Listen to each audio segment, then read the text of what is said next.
அனைவருக்கும் வணக்கம். பொதுவாக நம்முடைய புனித நூலான பகவத்கீதை பற்றி தவறான கருத்துக்களை பரப்பப்பட்டு கொண்டிருக்கிறது. அதாவது அதிலே ஜாதியை பற்றி சொல்லியிருக்கிறது, அந்தனர் உயர்ந்தவர்கள் என்று சொல்லப்பட்டிருக்கிறது, சூத்திர தாழ்ந்தவர் என்று சொல்லப்பட்டிருக்கிறது. இப்படியெல்லாம் சொல்லவே இல்லை. 4 வர்ணங்களை நான் படைத்தேன்னு கடவுள் சொல்கிறார்.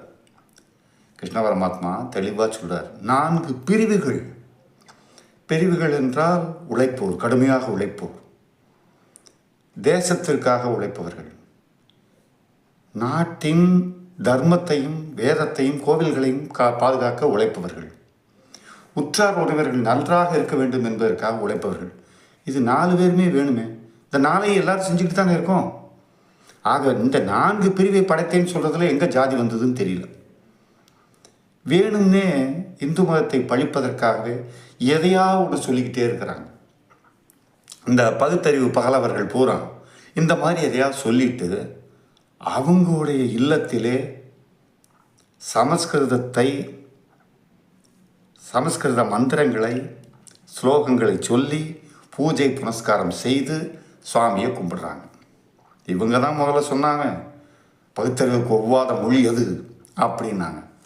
இப்படி எல்லாவற்றையும் பொய்யாக சொல்லி ஒரு சமயத்தின் உயர்ந்த நூல் பகவத்கீதையை பற்றி உலகமே ஆராய்ச்சி பண்ணிக்கிட்டு இருக்காங்க. இப்போ எப்படி எல்லாவற்றிற்கும் விடை இதில் இருக்குது, நம்ம மனது எந்தெந்த மாதிரி மாறுமோ அதை பூராமே பகவத்கீதையில் சொல்லியிருக்காங்க.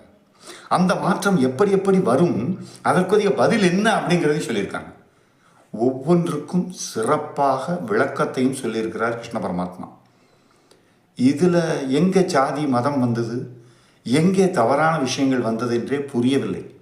திருக்குறள் எப்படி ஒப்புயர்வற்ற உலக பொதுநூலோ அதை போலவே தான் பகவத்கீதை. மற்ற மதங்களில் அப்படி இல்லை.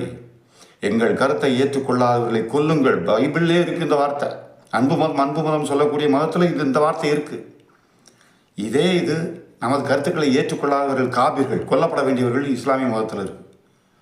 ஆனால் இந்து மதத்தில் ஒரு இடத்துல கூட எந்த நூலிலும் எந்த பெரியோர்கள் சொன்னதிலும் எந்த பகவானுடைய வார்த்தையிலும் கொல்லுங்கள் பிறரை அழியுங்கள் சொல்லவே இல்லை. தர்மத்திற்கு விரோதமாக போகிறவர்களை நீ கொல்லாவிட்டால் இன்னொருவர் கொள்வார்கள், இப்படித்தான் வருது. ஆக இந்த மதம் இந்த கருத்து எப்படி தாழ்வானதாக இருக்கும்? பகவத்கீதை உயர்ந்தது. படியுங்கள், பகிருங்கள், நீங்களும் தெரிந்து கொள்வீர்கள். மீண்டும் சந்திப்போம். வணக்கம்.